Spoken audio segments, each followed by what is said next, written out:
Our first trailer for Star Trek Lower Decks has appeared online, and yes, it's packed full of details and references to what has come before it. So, let's dive in and take a look and see what we can find out. Hey everyone, my name is Captain Jack and welcome to Trek Central. The first official trailer for Star Trek Lower Decks has beamed down to us as of Sunday, the 12th of July. It was a surprise to be sure, but a welcome one, when it appeared that CTV Sci-Fi, the Canadian distributor for Star Trek content, apparently leaked it via YouTube. Following that, passionate Trekkies flocked to social media to share and discuss, with the trailer being received rather well. In this video, we'll dive in and break down the trailer scene by scene to really grasp what is going on inside of this series. If you want to watch the trailer, then click the link to our Twitter post in the video description below.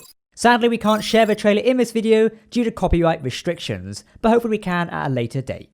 Okay, so the trailer starts with a captain's log, as all good Trek episodes do, but this time it's narrated by the lowly Ensign Brad Boimler, voiced by Jack Quaid, just trying to imagine himself as the captain of the starship. We do get some gorgeous shots of the USS Cerritos, which looks amazing from the top. The registration of the Cerritos is NCC-75567, which should date it to being created around the time of the Dominion War, as would be before the USS Sao Paulo, later renamed to the Defiant in Deep Space Nine. Of course, he is found out to be in a medical supply cupboard doing his fake captain's log by one of our next main characters, Ensign Beckett Marina. Marina seems to be moving a crate of Trek Easter eggs as well, with what seems to be a bloody Klingon Bat'leth. Another small Easter egg that was confirmed by the creator of Lower Decks, Mike McGann, was that the Ligarnian Glavan weapon from the Next Generation episode Code of Honor can also be seen in Marina's box. We also get our first Orion in Starfleet, Ensign Tendi, voiced by Noah Wells, who is amazed by the Cerritos when she arrives with a complement of other Starfleet officers. Including what seems to be a Klingon-human mix, she remarks it's the greatest ship she has ever seen, which I'm sure would surprise her if she saw the Comet section, or saw the Enterprise, or some later starships. One could go on. Dr. Katana seems to have her hands full in sickbay as some sort of virus has turned most of the crew into zombies that spew black fluid, which I'm sure will be a great episode. Finally, we get zombies back into Trek after the great Enterprise episode Impulse. Tendi quickly gets put to work manually pumping someone's disemboweled heart. Yeah, that's the level of sickbay stuff we're dealing with here. We get a look at the new style of shuttlecraft, probably the ones in use during this period of time. We've seen the McCall-class shuttles were used by Utopia Planitia only 4 years after the events of the show, but it makes sense that the USS Cerritos would get a cheaper form of shuttlecraft. Again, this isn't the most important Starfleet vessel out there right now, so they're probably not going to have top-of-the-line stuff. What exactly do the crew of the lower decks of a starship do? Well, it looks like the chores that no one else wants to do, including turbolift lubing, holodeck waste removal, and carbon filter maintenance. I guess this answers the age-old question, what happens when you go to the bathroom on the holodeck? Someone has to come along and perform holodeck waste removal. Marina's pad also displays the stardate as 57436-2, which tracks as Lower Decks is set in the year 2380, and the events of Star Trek Nemesis is set in the year 2379, which are on the stardate of 56844.9. The two ensigns seem to go on a mission to the Klingon capital of Kronos, which is labelled in the Klingonese on the billboard in front of them. You can actually see what seems to be the first City High Council building in the background, which is in keeping with its look from the Next Generation and Deep Space Nine. Ensign Boimler is in his dress variant of his uniform, as it seems to be on a diplomatic mission, while Marina is in her usual rolled-up sleeves normal uniform. We get some footage of our captain, Captain Carol Freeman, voiced by Dawn Lewis, who asks Boimler about his future in Starfleet. We get a scene of a bridge crew cheering, who look like they've been on a shift for over 24 hours. The officer on the right is called Ensign Barnes, who seems to be a recurring character. She's been other stills from the show. We then got our focus on Ensign Rutherford, another main character. He's cybernetically enhanced and he's an engineering ensign voiced by Eugene Cordero. He's messing with some isolinear chips and then fixing a fire on a console. But the best part about Rutherford is that we see him scanning, analysing and then swiftly defeating Borg drones, presumably in the holodeck. He's then congratulated by Lieutenant Shax, a Bajoran security officer who's a part of a bridge crew and is voiced by voice acting veteran Fred Tatasciore. As the lower decks ensigns realise where they are on the Cerritos, the literal lower decks of the ship, we see that in the shuttle bay of the Cerritos is a complement of not only Starfleet shuttles, but also Argo buddies, which were last seen in Star Trek Nemesis, and many of us remember how much fun Jean-Luc Picard had driving that one around.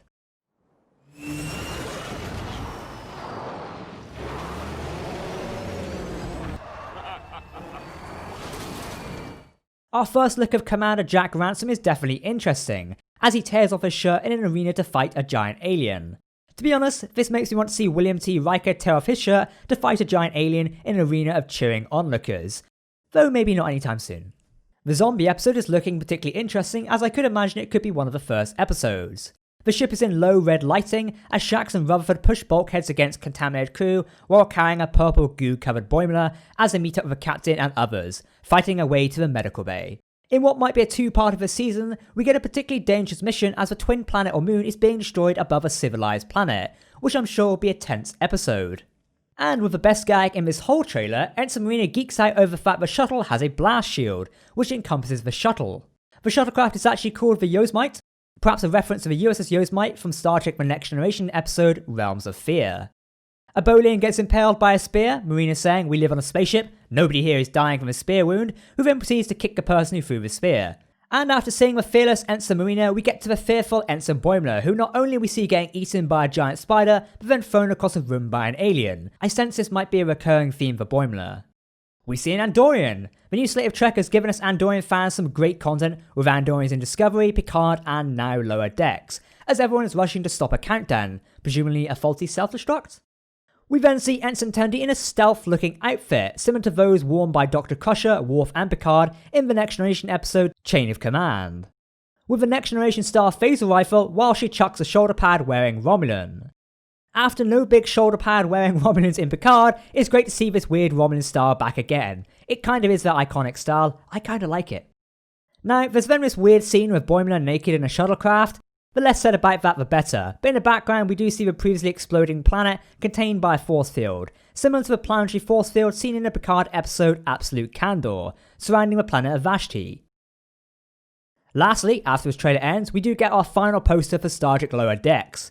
This shows all the main characters of the ship, but has some very interesting details in the background. It looks like there are other Starfleet ships of designs we haven't seen before, which is great to see, though one does almost remind me of the Sovereign class, which is the same class as the USS Enterprise E. Many other Trekkies have also pointed this out online, so it could be we're getting a cameo and it's hidden away already. Oh, and also we get an iconic Klingon bird of prey, and what looks to be Earth's space dock, and a very large weird alien ship. So, what did we think of the trailer and what's our first impressions of Star Trek Lower Decks so far? From what we've seen so far in Lower Decks, I've gone from slightly skeptical to very much looking forward to this show. The animation is very fluid and I find myself laughing at many of the jokes within the trailer alone. Comedy can be a hard format to pull off, so it does remain to be seen on how the show will handle it when we're actually watching all the episodes. It is very apparent that Mike McCann is a massive fan of Star Trek, especially The Next Generation, with a number of Easter eggs within this trailer alone. From references to the much maligned Code of Honor to Argos in the Shuttle Bay. This series seems like it'd be great just for looking at what references we can find in any given scene.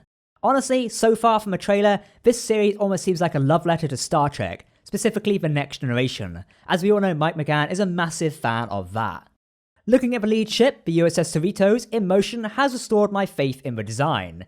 Initially, following the poster release a couple of weeks ago, I was slightly skeptical, but now we see it's built, I am starting to like it even more, so therefore I cannot wait to see it in action and in some very interesting scenes when the show airs next month. One last thing I'd like to point out is the bridge crew of the Cerritos. They are looking to be hilarious.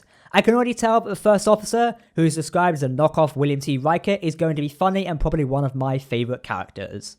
I do wonder if we'll get any laughs from the captain, or whether she'll be the serious face of the show. That does remain to be seen.